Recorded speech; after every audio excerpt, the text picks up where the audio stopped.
Mauvais temps pour les actions Apple. Les actions Apple font l'expérience de la gravité, et c'est pas pour rien puisque Newton a fait sa découverte alors qu'une pomme tombait. Les actions Apple peinent à remonter. Je vous invite à une analyse de cette valeur en bourse, et on commence tout de suite après ça. Tout d'abord, je rappelle que cette analyse est mon analyse, ce n'est pas un conseil d'achat ou de vente. J'effectue cette analyse à partir de mes indicateurs. Ne prenez pas ça comme un conseil, faites vos propres recherches et investissez en conscience en fonction de votre objectif d'investissement. Vous êtes sur la chaîne Trading Attitude, la seule chaîne bourse et crypto sans blabla qui vous aide à devenir indépendant en trading en maîtrisant l'analyse technique. Si vous êtes nouveau ici, abonnez-vous pour ne rien rater. Les actions Apple ont fait 2 rebonds dernièrement qui se sont terminés à peu près à la même hauteur. Et chaque fois, elle a rechuté lourdement. Il y a eu une grande bougie rouge ici. Et là, on est sur 3 bougies rouges avec du Fair Value Gap ici. Et là, est-ce que ce sont des order blocks? À ma foi, on pourrait dire que oui. Mais surtout, eh bien, on a des FTable long terme qui sont en sell zone depuis mi-janvier en fait. Et le plus court terme, là, il est, le FTable 3, le plus court terme étant le 1, le FTable 3 est en sell zone depuis le début janvier. Ah, j'oubliais, si vous êtes nouveau sur cette chaîne et que vous ne connaissez pas encore mes indicateurs, si vous voulez avoir plus de détails sur leur fonctionnement, je vous dis rendez-vous à la fin de la vidéo. Je vous explique comment tout ça fonctionne et je vous dis où les trouver. J'avais positionné un support ici et on n'est pas loin de ce support. Donc là, on est en cours de séance. Si la bougie rouge clôture à ce niveau ou plus bas, c'est pas très bon signe. Si elle clôture fortement en hausse, ça sera déjà plus rassurant. On voit qu'on a une sorte de support là, donc si on casse ce niveau, forcément il n'y aura plus grand chose qui nous retiendra jusqu'à ce niveau là. Cela dit, moi je regarde pas trop les niveaux et les supports et tout ça, je vois juste qu'il y a des sell zones. Alors, ce qui est rassurant, c'est que le FTable 3, il n'est pas en train de pousser son enveloppe inférieure, il n'est pas en fort momentum baissier. Le FTable 4 s'est décollé, bon il est revenu se coller dessus, mais il s'est décollé de son enveloppe inférieure.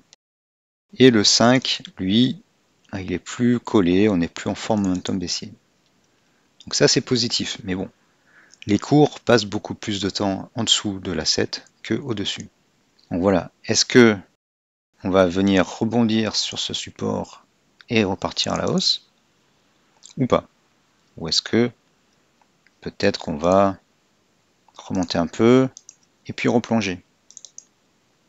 C'est à voir. Si on regarde le Nasdaq, l'indice de Apple, eh bien c'est pas folichon. Il est en tendance baissière après une forte et longue tendance haussière. Donc on va corriger minimum 20%, 30%, voire 50%. Là on est bien parti pour continuer de corriger. Les FTable long terme sont en sell zone. Et le FTable 5, lui, il commence à peine à baisser. Donc là, la probabilité elle est forte qu'on continue de baisser. On a une forte bougie aujourd'hui. On pourrait avoir un rebond. Mais là, on fait du moins 1,28%. Le Nasdaq, lui, il est capable de faire du moins 5%. Hein. Donc, prudence, prudence. Donc ça ne va pas aider Apple.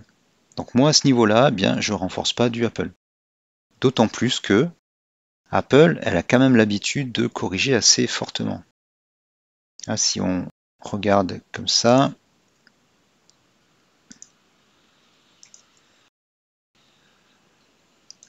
elle est quand même dans une sorte de canal haussier. Et elle est, on va dire au milieu, mais elle est quand même en haut de son historique. Vu l'orientation des FTable et vu l'état du marché de l'indice, il ne faut pas espérer aller to the moon. Donc quels sont les signes qui nous montreraient que Apple va se retourner durablement à la hausse? Eh bien, toujours pareil, on va casser la résistance oblique et les indicateurs. Alors comme le FTable 3 il a plutôt envie de se redresser, il faudra qu'il passe positif. Et les FTable 4 et 5, eh ben, ils devront passer en safe zone. Le 5 est encore positif, donc ça c'est un bon point, contrairement à Tesla par exemple. Et le 4, lui, il lui manque pas grand chose pour revenir positif. Donc voilà, est-ce que les cours vont rester plutôt dans cette partie-là, par ici, ou est-ce qu'ils vont aller plutôt par là? S'ils restent dans cette zone-là, c'est positif. S'ils descendent plus bas, c'est pas très bon. Si vous êtes nouveau sur cette chaîne, voici les explications concernant les indicateurs que j'utilise. Ils sont au nombre de 5 et il y en a 3 qui se ressemblent puisque ce sont les mêmes avec des paramètres différents. Sur les prix, on a l'indicateur A7, c'est marqué ici, l'A7. Pourquoi A7? C'est parce que ça ressemble à une autoroute. Il est composé de 3 courbes bleues et 2 rouges. Quand les prix surfent au-dessus de l'A7, on est en tendance haussière forte. Quand les prix surfent en dessous, on est en tendance baissière forte. Un signal d'achat ou de vente peut être quand les prix passent d'un côté de l'A7 à l'autre. Quand les deux lignes rouges sont aussi au-dessus des bleus, la force du mouvement est plus importante. Inversement à la baisse quand elles sont en dessous. Les différentes courbes de l'A7 servent aussi de support ou de résistance et vous permettent simplement et visuellement de placer vos stop-loss.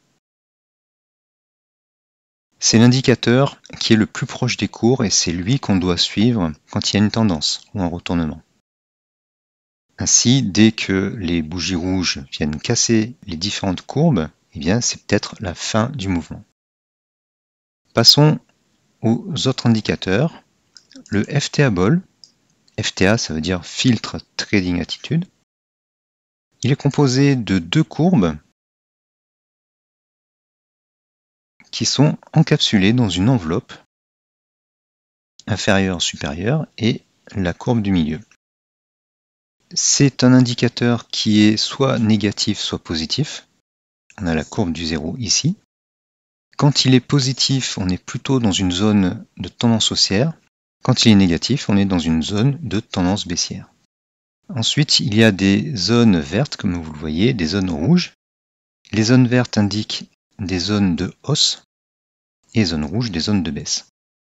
Quand les zones vertes sont positives, on a vraiment une tendance haussière. Quand l'indicateur est rouge négatif, on a une vraie tendance baissière. Quand il est vert en négatif, ça veut dire qu'on a une correction d'une tendance baissière. Et quand il est rouge et positif, ça veut dire qu'on a une correction de tendance haussière. Donc là, par exemple, typiquement, on a une correction d'une tendance haussière qui se transforme, parce que l'indicateur passe négatif, en tendance baissière. Les zones foncées, vert foncé ou rouge foncé, sont les zones où il y a un fort momentum. On a 3 de ces indicateurs, un court terme, un moyen terme, un plus long terme. Le dernier indicateur est le screener R-Indic, qui pourrait facilement être renommé le swing trigger parce qu'il détecte les débuts de swing haussier. Alors, il a une configuration qui lui permet de détecter les swings baissiers. Et donc ces barres apparaissent au début d'un swing. Ainsi, là, on a un début de swing, les barres apparaissent, et plus elles sont hautes, plus le swing est important. Ces indicateurs combinés permettent de suivre tout type de mouvement et tout actif. Vous les trouverez dans la formation Gabi, G-A-B-I, avec plusieurs screeners, des screeners pro real-time, qui permettent de détecter des actions en swing haussier, en tendance ou qui sont en creux. Ce que j'appelle un creux, c'est, comme ici, la transition d'une tendance baissière vers une tendance haussière. On voit par exemple sur les FTA Ball qu'on passe d'une sell zone vers une safe zone. Ce que j'appelle sell zone, c'est la zone rouge et la safe zone, c'est la zone verte. Dernière chose à savoir, donc en plus de ces sell zone et safe zone, c'est que quand les 3 indicateurs FTA Ball sont dans le même sens, comme ici, on a une zone que j'appelle la cohérence haussière, qui fait que les mouvements sont plus forts. Là, on a une cohérence haussière positive, et le mouvement est plus fort, après ça se calme. Et là, on a une belle cohérence haussière avec du fort momentum, c'est le vert foncé, et les cours montent rapidement. Alors pourquoi safe zone? Eh bien, c'est une zone où la continuation de la hausse a une forte probabilité, donc j'ai appelé ça safe zone, qui est à moduler entre les 3 indicateurs, puisque là par exemple on a une cohérence haussière, donc une forte probabilité de hausse. Mais par la suite on passe en sell zone sur les autres indicateurs, donc ça indique le ralentissement du momentum, et c'est vrai que les cours ralentissent, puis après corrigent un peu. Plus les FTables sont positifs et élevés, plus la force du mouvement est grande et plus il y a de l'inertie. Je vous invite donc à regarder mes vidéos pour mieux comprendre le comportement de ces indicateurs, ou de vous rendre sur la page où je présente la formation Gabi, qui est la formation dans laquelle vous retrouverez tous ces indicateurs ainsi que beaucoup d'autres et des screeners.